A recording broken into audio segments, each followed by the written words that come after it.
시청자 여러분 안녕하십니까, 이영풍TV입니다. 지난 대선 때 대선 개입 여론 조작을 했다는 혐의를 받았던 신앙님 김만배 씨의 허위 인터뷰 의혹 사건 있잖아요. 여기에 대해서 검찰이 신앙님 김만배 씨에 대해서 구속 기소를 했습니다.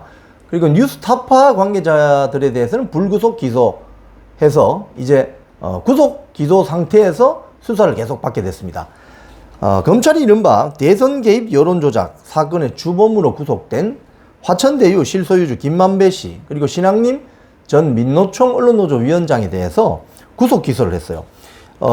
이들 사이에 진행된 윤석열 당시 대검 중수 이익과장이 커피를 타주면서 대장동 대출 브로커 조우영 씨에게 브로커의 수사를 무마해줬다, 이런 내용으로 허위 인터뷰 보도에 관여한 혐의가 있었죠.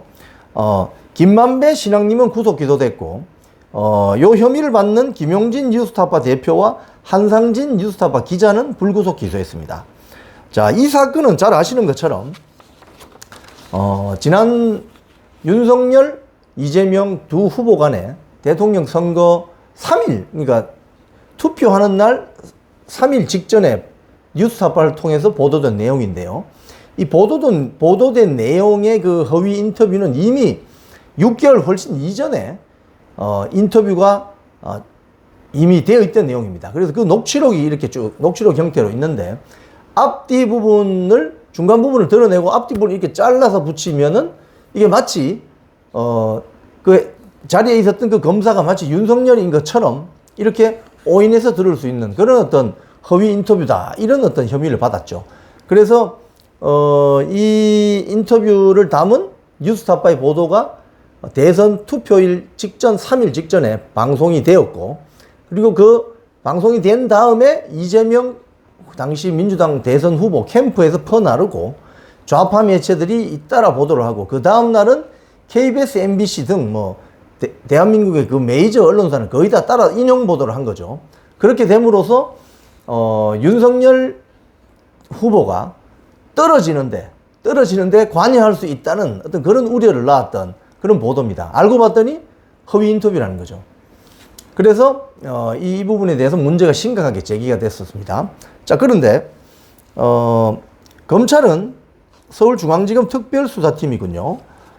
배임증제, 명예훼손, 청탁금지법 위반, 범죄수익은닉규제법 위반 등 혐의를 받는 김만배 씨, 그리고 배임수재, 명예훼손, 청탁금지법 위반, 범죄수익은닉규제법 위반, 공갈 등 혐의를 받는 신앙님에 대해서 이 두 명은 구속 기소를 했습니다. 자, 이 두 사람은 윤석열 당시 국민의힘 대선 후보가 대검 중수 이과장이던 시절에 대장동 대출 브로커 조우영 씨의 수사를 무마해줬다는 취지의 허위 인터뷰하고 뉴스타파, 뉴스버스 등 언론사가 이를 보도하게 한 혐의를 받습니다.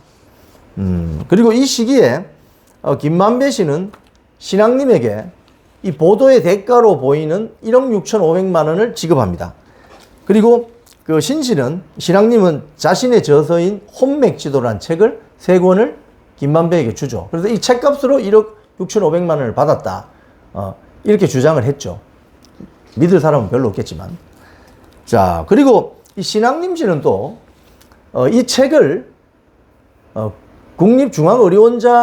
당시 국립중앙의료원장에게 또 이 책을 주고 몇백만 원을 받았어요. 그런데 그 사람이 그 책을 문재인 청와대 인사에게 건넸다는 걸 알고 이 사실은 문재인 대통령에게 통보하겠다, 왜 제3자에게 공유하지 않는다는 약속을 했는데 왜 약속을 어겼냐, 이렇게 해서 또 한 4,700만 원 정도를 갈취한 공갈 혐의도 받고 있습니다.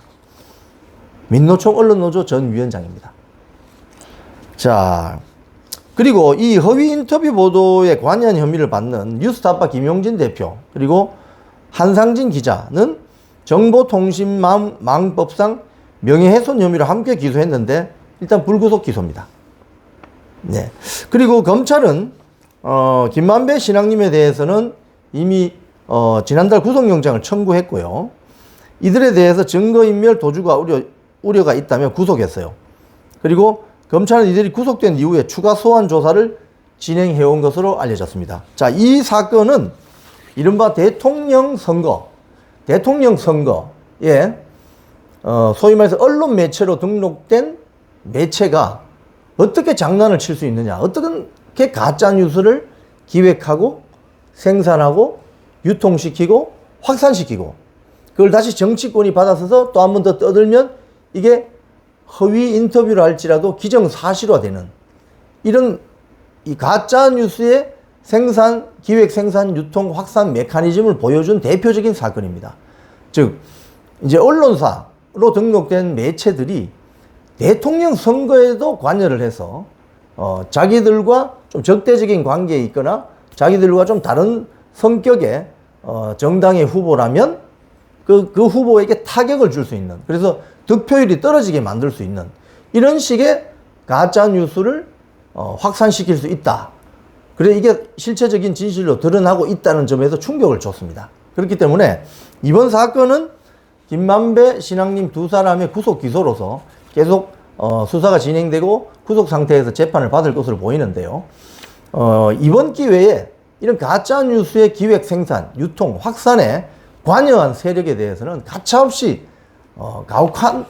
가혹하리만큼 사법적인 조치가 이루어져야 하고 다시는 이런 일이 발생하지 않도록 언론계 전반에 대해서도 굉장히 큰 경종을 울리는 사건이라고 볼 수 있습니다. 그리고 이를 인용 보도한 언론사에 대해서도 어떤 사회적인 책임을 독자들이나 시청자들이 강력하게 물어야 될 필요가 있을 것으로 보입니다.